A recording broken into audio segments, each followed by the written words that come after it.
إن الحمد لله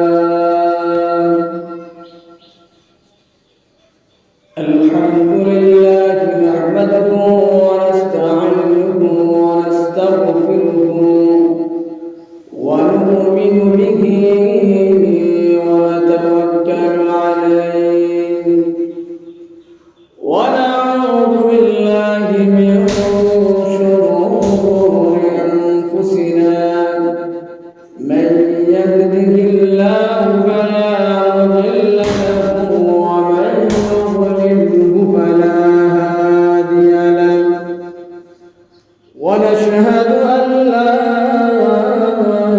إله إلا الله وحده لا شريك له ونشهد أن سيدنا وسندنا وحبيبنا ومولانا محمدا عبده ورسوله أما بعد فأعوذ بالله من الشيطان الرجيم بسم الله الرحمن الرحيم إنما المؤمنون الذين إذا ذكر الله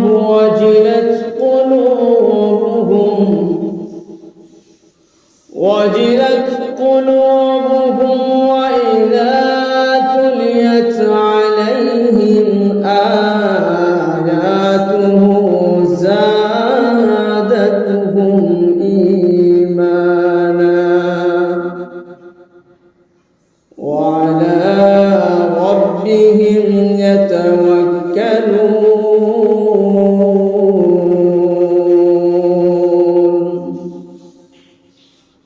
وقال النبي صلى الله عليه وسلم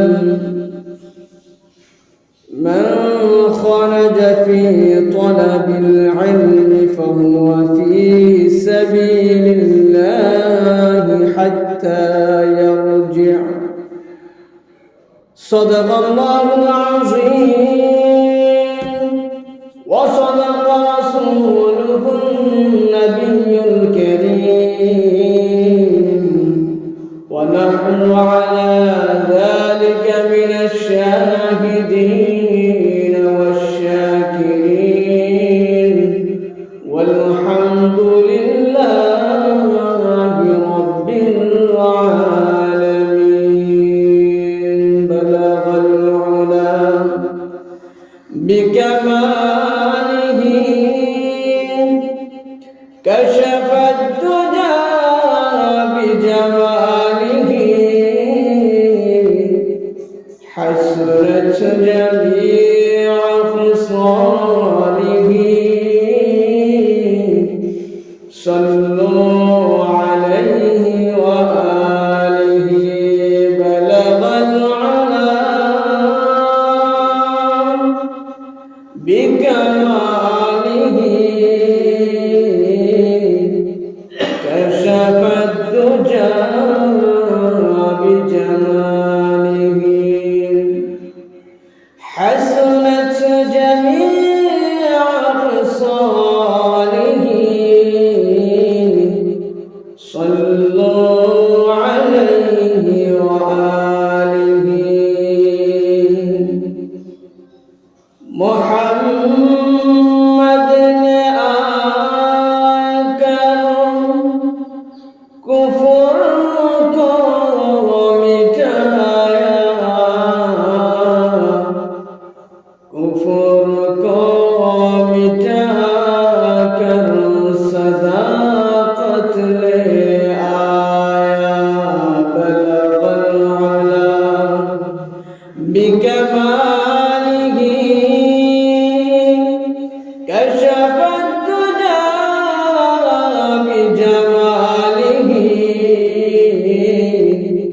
حسنت جميع خصاله صلوا عليه وآله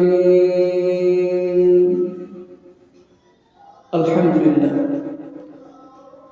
আল্লাহ পাক রব্বুল আলামিনের দরবারে লক্ষ কোটি শুকর ও সুজুদ যে মহান আল্লাহ পাক রব্বুল আলামিন আমাদের সবাইকে অত্যন্ত মায়া করে মহব্বত করে দয়া করে মেহেরবানি করে করুণার বেশে আপনাকে আমাকে আল্লাহর ঘর মসজিদে জুমার নামাজ আদায় করার উদ্দেশ্যে সর্বাগ্যে আসার তৌফিক দান করলেন। সেই জন্য সেই মহান মনিব আল্লাহ পাক রব্বুল আলামিনের দরবারে অন্তরের অন্তঃস্থল থেকে কালিমাতুশ শুকর আদায় করে সকলে জোরে সুরে বলি আলহামদুলিল্লাহ। মুআজ্জাজ হাজিরিন, সম্মানিত মুসল্লিয়ান কিরাম, আমি আপনাদের সম্মুখে সূরা আনফালের দ্বিতীয় আয়াতখানা তেলাওয়াত করেছি এবং আল্লাহ রাসূল সাল্লাল্লাহু আলাইহি ওয়াসাল্লামের অসংখ্য হাদিসের ভান্ডার থেকে ছোট্ট একখানা হাদিস শরীফ পাঠ করেছি। যদি আল্লাহ পাক রব্বুল আলামিন তৌফিক দান করেন তাহলে অত্র আয়াত এবং হাদিসকে সামনে রেখে আপনাদের সম্মুখে অল্প কিছু সময় আলোচনা করব। ওয়ামা তৌফিক ইল্লা বিল্লাহ। সম্মানিত হাজিরিন, মসজিদে সর্বাগ্যে আসার আল্লাহ পাক রব্বুল আলামিনের এটা একটা আলাদা নেয়ামত। আপনি আমি সর্বাগ্যে সবার আগে মসজিদে আসতে পেরেছি, এটা আল্লাহ পাক রব্বুল আলামিনের আলাদা একটা খাস নেয়ামত। কারণ মসজিদে সবার আগে আসার তৌফিক হয় না। দুনিয়ার মধ্যে আল্লাহর সবাই বান্দা, কিছু বান্দা আছে আল্লাহর খাস বান্দা। এই খাস বান্দা যারা, তারা হলেন আল্লাহ তাআলার মুত্তাকি পরহেজগার মুমিন বান্দা। এরা আল্লাহ পাক রব্বুল আলামিনের কাছে কোনো কিছু চাইতে, হাত তুলতে, আল্লাহ পাক রব্বুল আলামিনের কাছে দোয়া করতে দেরি হয়, আল্লাহ পাক রব্বুল আলামিন সেই দোয়া কবুল করতে দেরি হয়। বলেন সুবহানাল্লাহ। এটা হলো আল্লাহ পাক রব্বুল আলামিনের মুমিন খাস বান্দা যারা, তাদের বৈশিষ্ট্য। বান্দা তো সবাই, কিন্তু আপনি আমি বান্দা, আর যারা নামাজ রোজা হজ যাকাত কিছুই আদায় করে না সেও বান্দা। এই দুই বান্দার মধ্যে অবশ্যই পার্থক্য আছে। প্রকৃত মুমিন মুসলমান কারা? অত্র আয়াতের মধ্যে আল্লাহ পাক রব্বুল আলামিন বলেন, ইন্নামাল মুমিনুনা আল্লাযীনা ইযা যুকিরাল্লাহু ওয়াজিলাত কুলুবুহুম ওয়া ইযা তুলিয়াত আলাইহিম আয়াতুহু যাদাতুহুম ঈমানা। আল্লাহ পাক রব্বুল আলামিন বলেন, ইন্নামাল মুমিনুনা আল্লাযীনা ইযা যুকিরাল্লাহ, ইন্নামাল মুমিনুনা আল্লাযীনা ইযা যুকিরাল্লাহ, নিশ্চয় মুমিন মুসলমান তারা, যুকিরাল্লাহ যাদের সামনে আল্লাহ পাক রব্বুল আলামিনের আলোচনা করা হয়। আল্লাহ পাক রব্বুল আলামিনের গুণকীর্তন, আল্লাহ পাক রব্বুল আলামিন কি, আল্লাহ পাক রব্বুল আলামিনকে পেতে হলে আল্লাহ পাক রব্বুল আলামিন যে সৃষ্টি জগৎকে সৃষ্টি করেছেন, এই সমস্ত জিনিস যে সময় ওনার সামনে আলোচনা করা হয়, মুমিন বান্দাদের সামনে আলোচনা করা হয়, ওয়াইদা তুলিয়াত আলাইহিম আয়াতুহু যাদাতুহুম ঈমানা। আল্লাহ পাক রব্বুল আলামিন বলেন, মুমিন মুসলমানের বান্দার অন্তরটা সেই সময় তাদের ঈমানটা আরো বৃদ্ধি পায়। কেন বৃদ্ধি পায়? আল্লাহ পাক রব্বুল আলামিন বলেন, যাদের সামনে আমি আল্লাহ পাক রব্বুল আলামিনের আলোচনা করা হবে তাদের ঈমান বৃদ্ধি পাবে, তারাই হলো প্রকৃত মুমিন মুসলমান। আপনি আমি মুমিন মুসলমান, নাম কেউ আজকে মুসলমান হলে হবে না। আল্লাহ পাক রব্বুল আলামিনের কালামুল্লাহ শরীফ যে সময় আপনার সম্মুখে তেলাওয়াত করা হয়, আপনার যদি খুব ভালো লাগে তাহলে বুঝতে হবে আপনার দিলের মধ্যে আল্লাহ পাক রব্বুল আলামিনের মায়া মহব্বত এবং নূর পয়দা হয়ে গেছে। এই দুনিয়ার মধ্যে অনেক মানুষ আছে, এই দুনিয়ার মধ্যে অনেক মানুষ আছে আল্লাহর কালাম শুনতে তাদের ভালো লাগে না, এইরকমও মানুষ আছে। এদেরকে আল্লাহর বান্দা তো তারা, কিন্তু তাদের মতো মুমিন মুসলমান বান্দা বলা যাবে না। খালি নাম কেউ আসছে মুসলমান হলেই হবে না।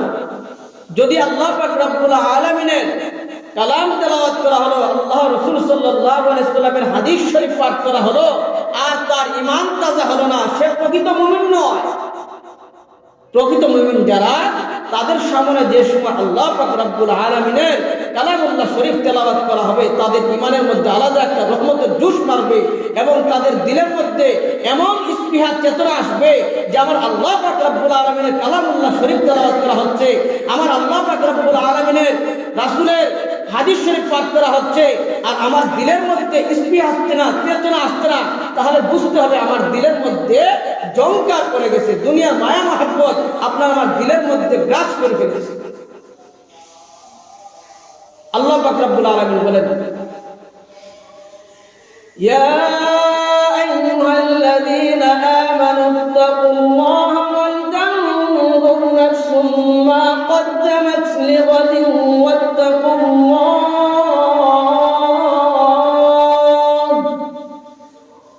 ইয়া আইয়ুহাল্লাযীনা আমানু তাকুল্লাহ, হে ইমানদারগণ, হে দুনিয়ার মুমিন মুসলমানেরা, আমানু তাকুল্লাহ অর্থ কি? ইত্তাকু শব্দের অর্থ হলো আল্লাহকে ভয় করা। ইত্তাকু তোমরা ভয় করো, ইত্তাকুল্লাহ তাকওয়া অর্জন করো। তাকওয়া অর্জন কিভাবে হয়? আল্লাহকে ভয় করার মাধ্যমে তাকওয়া অর্জন হয়। আপনি আমি যদি আল্লাহ পাক রব্বুল আলামিনকে ভয় করি, তার মাধ্যমে আল্লাহ পাক রব্বুল আলামিন আপনার আমার ঈমানের মধ্যে যে চেতনা দাঁড় করবেন, আপনার আমার প্রতিটা কাজের মধ্যে যে আল্লাহ পাক রব্বুল আলামিনের ডর আর ভয় আপনার আমার দিলের মধ্যে পয়দা হবে, এর দ্বারা আপনার আমার দ্বারা কখনোই গুনার কাজ হওয়া সম্ভব নয়। কেন সম্ভব নয়? আল্লাহ পাক রব্বুল আলামিনের ডর আর ভয় আমার দিলের মধ্যে আছে। আপনি আমি যদি একটা পানির নিচে 100 হাত পানির নিচেও যা কিছু করি না কেন, সেটা আল্লাহ পাক রব্বুল আলামিন দেখেন। একটা অন্ধকার ঘরের মধ্যে একেবারে অন্ধকার, কিছুই দেখা যায় না, সেই ঘরের মধ্যেও আপনি কি করবেন না করবেন, আল্লাহ পাক রব্বুল আলামিন সেই ঘরের মধ্যেও আপনাকে দেখেন। আল্লাহ পাক রব্বুল আলামিনের চোখকে ফাঁকি দেওয়ার কোনো সুযোগ নেই। আল্লাহ পাক রব্বুল আলামিন আপনাকে আমাকে দুনিয়ার মধ্যে প্রেরণ করেছেন অবশ্যই একটি উদ্দেশ্য নিয়ে। আপনি আমি অন্ধকার ঘরের মধ্যে কি করব না করব, সেই অন্ধকার ঘরের মধ্যে একেবারে পরিমাণ অন্ধকার, এই পরিমাণ অন্ধকার একটা পিপিলিকা পর্যন্ত দেখা যায় না। এই পরিমাণ অন্ধকার ঘরের মধ্যে আপনি আমি দরজা জানালা বন্ধ করে যদি কোনো কাজ করি, সেটাও আমার আল্লাহ পাক রব্বুল আলামিন দেখেন। 100 হাত পানির নিচেও আপনি যা করবেন সব কিছু আল্লাহ পাক রব্বুল আলামিন দেখেন। এই দেখার মাধ্যমে আপনি আমি যদি কোনো গুনার কাজ করে থাকি, এই গুনার কাজ থেকে যদি আপনি আমি বিরত থাকতে পারি, তাহলে আল্লাহ পাক রব্বুল আলামিন তাদেরকে মুমিন মুসলমান প্রকৃত আল্লাহর খাস বান্দা বলে ঘোষণা করেছে। আল্লাহ পাক রব্বুল আলামিনের খাস বান্দা কারা? যারা সর্ব অবস্থায় আল্লাহ পাক রব্বুল আলামিনকে ভয় করে, যে দুনিয়ার কোনো জিনিসকে তারা ভয় করে না, একমাত্র ভয় করলে আল্লাহকেই ভয় করে। যে আয়াতে কারিমাটি আপনাদের সম্মুখে তেলাওয়াত করেছি, এই আয়াতে কারিমার মধ্যে আল্লাহ পাক রব্বুল আলামিন বলেন যে ইয়া আইয়ুহাল্লাযীনা আমানুত্তাকুল্লাহা ওয়াল তানজুর নাফসুম মা কদ্দামাত লিগাদিন ওয়াত্তাকুল্লাহ। এই লিগাদ শব্দের অর্থ হলো গিয়া গাদান। গাদান মানে আগামীকাল। এই আগামীকাল দ্বারা, আগামীকাল শনিবার, এই শনিবার কাল না, এই আগামীকাল দ্বারা উদ্দেশ্য হলো পরকাল, হাসরের ময়দানের জন্য। আপনি আমি দুনিয়ার মধ্যে জিন্দেগি অতিবাহিত করতেছি, কিন্তু হাসরের মাঠের জন্য কি পরিমাণ প্রস্তুতি নিলাম, এই লিগাদ দ্বারা সেই উদ্দেশ্য করা হয়েছে, আখিরাতের উদ্দেশ্য। আপনার আমার জিন্দেগি যদি সুন্দর সাফল্য মণ্ডিত করতে চাই, তাহলে অবশ্যই আপনাকে আমাকে আখিরাতের চিন্তা করতে হবে, কবরের চিন্তা করতে হবে, আসরের চিন্তা করতে হবে। মিজানের চিন্তা করতে হবে। আপনি আমার যদি সেইগুলার চিন্তা করি তাহলে আপনার আমার জিন্দগি অবশ্যই সফলতা পাবে। যদি আপনি আমি সেইগুলার চিন্তা বাদ দিয়ে শুধু দুনিয়ার চাকচিক্যের মধ্যে পড়ে ধন সম্পদের লোভে পড়ে আপনি আমি আখিরাতকে ভুলে যাই, তাহলে আপনার আমার ঠিকানা কালকে আমাদের কঠিন ময়দানে আল্লাহ পাক রব্বুল আলামিন জাহান্নাম ছাড়া কোনো উপায় থাকবে না। সেই জাহান্নামের মধ্যে যাওয়া ছাড়া আপনার আমার কোনো উপায় নেই। কেন আপনাকে আমাকে এই দুনিয়ার মধ্যে সম্পদে ছেলে সন্তানের দুনিয়ার চাকচিক্যের মায়া আপনাকে আমাকে এমন ভাবে গ্রাস করে ফেলেছে যে আপনাকে আমাকে একদিন যে মৃত্যুবরণ করতে হবে, এই মৃত্যুর কথা আপনার আমার দিন থেকে মন থেকে একবারে দূরে করে দিয়েছে। আপনি আমি যদি এই মৃত্যুর কথা সর্ব অবস্থায় স্মরণ রাখি, আপনাকে আমাকে যে একদিন এই দুনিয়া থেকে বিদায় নিতে হবে, এই দুনিয়া থেকে বিদায় নিতে হবে আপনাকে আমাকে, এই চিন্তা যদি আপনার আমার মাথার মধ্যে থাকে তাহলে আপনার আমার দ্বারা কোনোদিনও গুনার কাজ করা সম্ভব নয়। আর আপনি আমি যদি গুনার কাজ ছেড়ে দিয়ে আল্লাহ পাক রব্বুল আলামিন যেভাবে হুকুম করেছেন, ওনার রাসূল সাল্লাল্লাহু আলাইহি ওয়াসাল্লাম যেভাবে দুনিয়ার মধ্যে জিন্দেগি অতিবাহিত করার কথা বলে গিয়েছেন, আপনি আমি যদি সেইভাবে জিন্দেগি অতিবাহিত করি, বিশ্বাস করেন আল্লাহর কসম করে বলতেছি, আপনি রাসূলের সুন্নাত তরিকা মোতাবেক জীবন যাপন করেন, আপনি মরতে দেরি আল্লাহর তৈরি জান্নাতে যাইতে দেরি নাই। আল্লাহ রাসূল সাল্লাল্লাহু আলাইহি ওয়াসাল্লামের সুন্নতের মধ্যে, এই সুন্নতি জিন্দেগির মধ্যে আপনার আমার সফলতা। আপনার আমার মাথা থেকে নিয়ে পায়ের নিচ পর্যন্ত এগুলোর মধ্যে যদি আপনার আমি রাসূলের সুন্নাত আপনার আমার বডির মধ্যে ফিট না করতে পারি, কালকে আমাদের কঠিন ময়দানে এমন হতে পারে কোন মানুষ কালকে আমাদের কঠিন ময়দানে দেখা যাবে ছোট্ট একটি গুনার কারণে সেটা সে গুনাহ বলে মনে করতো না, সেই ছোট্ট একটি গুনার কারণে সে জাহান্নামের মধ্যে যাবে। এক আয়াতের মধ্যে আল্লাহ পাক রব্বুল আলামিন বলেন, ইয়াউমা ইয়াফিরুল মার'উ মিন আখিহি ওয়া উম্মিহি ওয়া আবিহি ওয়া সাহিবাতিহি ওয়া বানিহি। কাল কিয়ামতের কঠিন ময়দানে ইয়াউমা ইয়াফিরুল মার'উ মিন আখিহি, ভাই তার আপন ভাই থেকে পলায়ন করবে, ওয়া উম্মিহি ওয়া আবিহি, মা বাবা, উম্মুন শব্দের অর্থ মা, আবুন শব্দের অর্থ হলো পিতা, মাতা পিতা পলায়ন করবে ছেলে সন্তানদের কাছ থেকে। মাতা পিতা, ভাই বোন, আত্মীয় স্বজন, যতজনই আত্মীয় স্বজন আপনার দুনিয়ার মধ্যে থাকুক না কেন, কালকে আমাদের কঠিন ময়দানে আপনার কোনো কাজে আসবে না। আপনার কাজে আসবে একমাত্র আপনার নেক আমল। আপনার নেক আমল যদি থাকে তাহলে কালকে আমাদের কঠিন ময়দানে আল্লাহ পাকের তৈরি জান্নাতের মধ্যে যাবেন। আর যদি পক্ষান্তরে আপনার নেক আমল না থাকে, শুধু গুনাহ গুনাই থাকে, জান্নাতের বিপরীত জাহান্নামের মধ্যে আপনার আমার ঠিকানা। কালকে আমাদের কঠিন ময়দানে আল্লাহ পাক রব্বুল আলামিনের সামনে আপনি আমি যে সময় দাঁড়িয়ে যাব, আপনার আমার যদি নেক আমল না থাকে, আল্লাহ পাক রব্বুল আলামিনের যে জান্নাত আছে, জান্নাত আপনি আমি মুমিন মুসলমান আপনার আমার জন্য আল্লাহর তৈরি জান্নাত আপনার আমার জন্য রেডি করে রাখা হয়েছে। দুনিয়ার মধ্যে যদি আল্লাহর হুকুম মোতাবেক রাসূলের সুন্নাত তরিকা মোতাবেক আপনি আমি জীবন পরিচালনা করে যাই, তাহলে কালকে আমাদের কঠিন ময়দানে আল্লাহ পাক রব্বুল আলামিন আপনার আমার কোনো হিসাব নেবেন না। আল্লাহ পাক রব্বুল আলামিন যেভাবে হুকুম করেছিলেন, ওনার রাসূল সাল্লাল্লাহু আলাইহি ওয়াসাল্লাম যেভাবে জিন্দেগি পরিচালনা করার কথা দুনিয়ার মধ্যে বলে গিয়েছিলেন, আপনি আমি যদি সেইভাবে জিন্দেগি পরিচালনা করে যাই, কালকে আমাদের কঠিন ময়দানে কিসের হিসাব? আপনি আমি মরতে দেরি, আল্লাহ তৈরি জান্নাতের মধ্যে যাইতে দেরি নাই। কেন? আল্লাহর হুকুম, নামাজ পড়ো, রোজা রাখো, হজ করো, যাকাত দাও, হালাল তরিকায় রুজি রোজগার করো, মানুষদেরকে হালাল তরিকায় রুজি রোজগারের উপদেশ দাও, তাদেরকে সঠিক পথে নামাজের পথে ডাকো, জিন্দেগি সুন্দরভাবে পরিচালনার কথা বলো, হারাম কাজ করা যাবে না। এই সমস্ত যদি দ্বীনি দাওয়াত আপনি মানুষদেরকে দেই, আর আপনি আমি সেই দিনই কাজগুলা করি, সর্ব অবস্থায় নেক আমল করে থাকি, তাহলে আপনার আমার ঠিকানা তো অবশ্যই জান্নাতে হওয়ার কথা।